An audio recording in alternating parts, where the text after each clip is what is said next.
დიდი მადლობა რომ დაგვიწყდით დრო და მოგზავნით. ძალიან გვინდოდა ჟურნალისტებთან, საზოგადოებასთან შეხვედრა და იმის თქმა, რომ უკვე მესამე წელია, რაც ბასკეტბოლის შემოქმედებით ჯგუფი ამზადებს ევროვიზიის შიდა შესარჩევ კონკურსს. წლიდან წლამდე აშკარად ვითარდებით, დგამთ წინ ნაბიჯებს, ყოველი შემდგომი ჩვენი საქმიანობა არის უკეთესი ვიდრე იყო შარშან. ძალიან საინტერესო შოუ შევთავაზეთ წელს მაყურებელს, რომელშიც ბასკეტბოლის შემოქმედებითმა ჯგუფმა საზოგადოებრივ არხთან ერთად ძალიან საინტერესო მუშაობა ჩაატარა თინეიჯერებთან, მათთან ერთად ქმნით მუსიკას, მათთან ერთად ქმნით საინტერესო ნომრებს და აშკარად ყველა ექსპერტის შეფასებით იყო ძალიან საინტერესო შოუ. ბასკეტბოლում გადაწყვიტამ უფრო გააღრმავოს თინეიჯერებთან მეგობრობა და ამისათვის უკვე ხვალიდან ზეგიდან ვაყალიბებთ თინეიჯერულ სტუდიას ბასკეტბოლის ლიდერი, რომელშიც ჩვენ გავაგრძელებთ თანამშრომლობას ბავშვებთან, გავაგრძელებთ მათთან ერთად მუშაობას, უკვე ვაცხადებთ კასტინგს, სადაც მივიღებთ ძალიან კარგ ახალგაზრდებს, რომლებიც ჩვენთან ერთად მუშაობით საინტერესო პროექტებს შექმნიან. მოგესალმებით, მინდა ძალიან დიდი სიამოვნებით გითხრათ ისიც, რომ საზოგადოებრივი მაუწყებლები დაინტერესდა ბავშვებით, განსაკუთრებით ამ ბოლო ხანს. ბასკეტბოლი როგორც იცით 17 წელი ამ არხზე არსებობს და წელს მოგეცემა შესაძლებლობა იმისა, რომ მინი საბავშვო ტელევიზიის მოდელი გავაკეთოთ საზოგადოებრივ არხზე.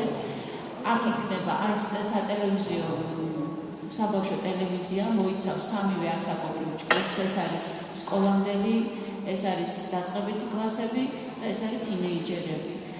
ანუ ამ საქმეში საზოგადოებრივ არხს თავარ პარტნიორად ყავს ჯგუფი ბასტიბუბუ, იმიტომ რომ ეს ჯგუფი არის წარმატებული, წლიდან წლამდე ვითარდება, ყოველთვის წინ უსწრებს ხოლმე დროს, რაც არის ძალიან საინტერესო და აი ახლაც მე მინდა ბასტიბუბუს ჯგუფს მოულოცო ეს წინ გადადგმული ნაბიჯი, იმიტომ რომ წლების განმავლობაში ცოტა დაუპატარავდა ბრენდი, ბაბილინა, პატარა ბასტიბუბუ და ასე შემდეგ.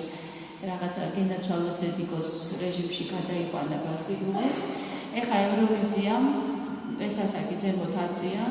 ჩემი სურვილი იქნებოდა რომ ბასკეტბოლმა არ დაკარგოს ეს ასაკი, გააგრძელოს მუშაობა, რასაც აპირებს და აი მაკა გვეტყვის მოკლედ და სოფო ჩვენი ახალი თაობა მინდა სიამოვნებით აღნიშნო რომ ჩვენი ბავშვები რომლებმაც ბასკეტბოლის სტუდია გაიარეს უკვე მოდიან თავის შვილებთან და პედაგოგებად მოდიან, ზოგ შვილი მოყავს ჩვენ სტუდიაში და აი სოფო არის ერთ-ერთი წარმომადგენელი, რომელმაც წელს სერიოზული გამოსვლა ჩააბარა ევროვიზიის მასშტაბში. სოფოსთან დაკავშირებით მინდა ვთქვა, რომ თავიდან როცა გადავწყვიტეთ, რომ სოფოს ეთანამშრომლა ჩემთან, რაღაცა მოლოდინები მქონდა რა, რომ ესეთი იქნება რაღაც საინტერესო მუშაობა შეგეო, მაგრამ ყველაფერს გადააჭარბა, მინდა ვთქვა. მინდა გითხრათ, რომ ძალიან მართლმადიდებელი ვარ. მასთან ერთად მუშაობით ნამდვილად ვენდებ და მანაც ძალიან გაამართლა.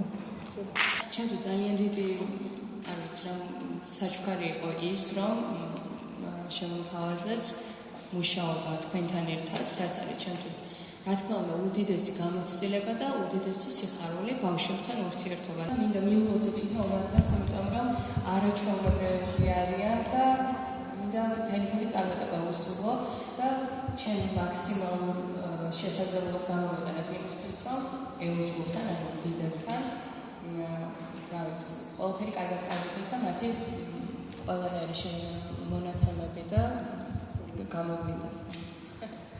ეუჯგუფის ბასკეტბოლის ლიდერი ჯგუფის შექმნის იდეა გაჩნდა მაშინ, როდესაც ევროვიზიის შესარჩევ ტურზე მოსული ბავშვები ვერ ერგოდნენ სხვადასხვა მუსიკალურ მიმართულებებში და ძალიან მძიმე სიმღერებს მღეროდნენ და მივხვდით, რომ სწორედ ჩვენი დახმარება იქნებოდა ახლა ამ ეტაპზე საჭირო.